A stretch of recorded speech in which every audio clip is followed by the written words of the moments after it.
Jack, you done? I'm all done. Thank you very much. Bill? When I was on the board, it's a very tough decision, and I understand where the lady's coming from, and there's a lot of restraints that people don't realize that we're under. Just by taking the property, we have to sit on that property for 3 years before we can do anything, so the people have basically a statute of limitations so they can come back and pay the back taxes on it.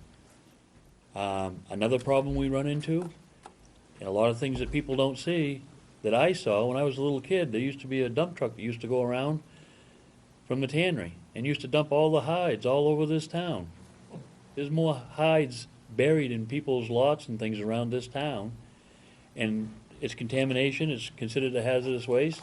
Well, guess what? They're everywhere.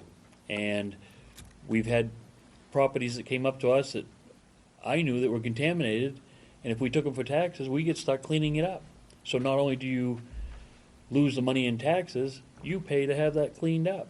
And it's a double-edged sword. And like Jack said, the last thing we want to do is throw people out in the street. And it's a very tough issue. It really is.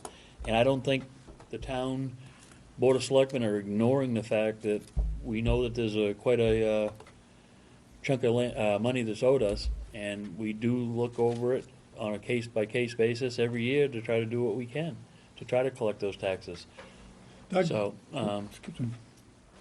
another thing that I'm very familiar with is we had a area in town that the land was taken for taxes, and about a month before statute of limitations was up, the person came back, paid the back taxes, and put 30 houses there. So, town got their money back. So there's a lot of stuff that the townspeople don't see. And the last thing we want to do is throw people in the street.